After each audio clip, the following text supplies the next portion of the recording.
दोस्तों, अगर आप आईपीओ अप्लाई कर के थक चुके हैं और आपको अलॉटमेंट नहीं मिलती है, तो यहाँ पर आपको अलॉटमेंट मिल सकती है क्योंकि साइज़ है बड़ा इस आईपीओ का। और ये 2400 करोड़ का 2480 करोड़ का आईपीओ आ रहा है। लीप इंडिया का आईपीओ है।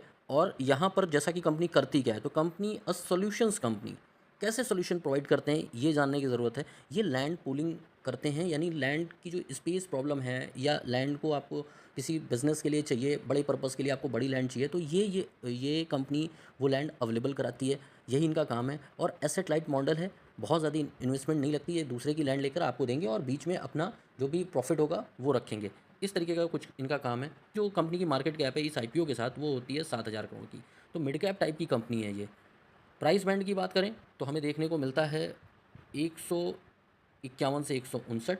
तो 159 ही मान के चलिए, क्योंकि कट ऑफ प्राइस पे ही आपको अप्लाई करना होता है। और 94 शेयर का एक होगा लॉट। फ्रेश कम ओएफएस ये आईपीओ आ रहा है, यानी कि फ्रेश कैपिटल भी क्रिएट कर रहे हैं, साथ में ओएफएस भी ला रहे हैं। तो ये तो बात हो गई प्राइस की, और लॉट कितने शेयर्स का है उसकी बात हो गई। अब ये जो ओएफएस है वो ज़्यादा का है, 2000 करोड़ का, यानी कि जो एग्ज़िट ले रहे हैं वो, जो शेयर होल्डर हैं एग्जिस्टिंग, वो एग्ज़िट ले रहे हैं, वो ज़्यादा है। जो फ्रेश कैपिटल है वो सिर्फ 480 करोड़ की, टोटल हो जाता है 2480 करोड़। हम फाइनेंशियल्स पे नज़र डालें तो वो एक इंपॉर्टेंट चीज़ होती है, और इस कंपनी में थोड़े से फाइनेंशियल्स एकदम से इम्प्रूव हुए हैं, तो वो भी थोड़ा सा हमें देखना पड़ेगा कि क्या है।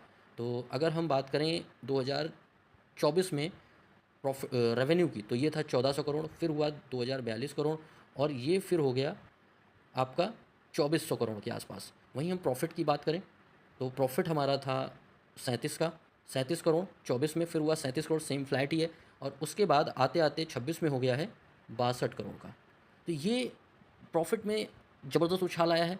और उसके बाद जो रेवेन्यू है वो भी कंसिस्टेंट ही है, ख़राब नहीं है। 2400 करोड़ का आया है 26 में, उससे पहले था 2000 करोड़ का, फिर है 1400 करोड़ का। तो इंक्रीजिंग है। डेट है इनके पास, डेट नो डाउट इनके पास है। अगर डेट कितना है ये देख लेते हैं, तो 1017 करोड़ का इनकी बोरोइंग है, जो कि ये रीपे कर सकते हैं जो ये आईपीओ में फ़ंड ले रहे हैं। और उसी पर्पज़ से कर भी रहे हैं, जनरल कॉर्पोरेट पर्पज़ और डेट को रीपे करने के लिए। यही होता है जो भी आईपीओ लाती है कंपनी। आरओई आपका 6%, आरओसी 19%। चलिए, डेट जो लिया है उसको ये सही से यूटिलाइज़ कर रहे हैं। रिटर्न ऑन कैपिटल एम्प्लॉयड का मतलब यही होता है कि भाई अगर 15 से ऊपर है तो कर्जा लिया है, बट उसको यूटिलाइज़ ये सही कर रहे हैं। ये चीज़ देखने की होती है। आज के अभी के हिसाब से जो पी, अभी प्री आईपीओ इनका था 104 का पी था, और आईपीओ के बाद 111 का। तो ये कंपनी, जो नई कंपनी होती है, न्यू एज कंपनी होती हैं, और जो नए तरीके का बिज़नेस लेके आती हैं, उन कंपनीज़ में अक्सर प्रॉफिट देर में निकल के आता है। वही 2026 में इसमें भी देखने को मिल रहा है कि भाई प्रॉफिट बाद में एकदम से बड़ा है। तो हो सकता है 111, अगर ये रिजल्ट्स अच्छे दिखाते हैं, तो जो अभी 111 का पी दिख रहा है, ये कल को कम होके भी आ सकता है। तो ये सारी चीज़ें होते हुए फ्यूचर में देखने को मिल सकती हैं। अभी के हिसाब से 111 के पी पर है, इस प्राइस बैंड पर। आज के सब्सक्रिप्शन फिगर की बात करें हम, तो क्यूआईबी ने सब्सक्राइब किया है 0.64 टाइम। चलिए, क्यूआईबी की सब्सक्रिप्शन पहले दिन आ रही है, यही बड़ी बात है। एम्प्लॉयज़ ने पूरा सब्सक्राइब कर दिया, रिटेल इन्वेस्टर्स ने 0.14। अगर हम ग्रे मार्केट प्रीमियम की बात करते हैं तो वो हमें देखने को मिलता है 14.5 का। अब जीएमपी 14.5 का मतलब कि इशू प्राइस हमारा है 159 रुपये का।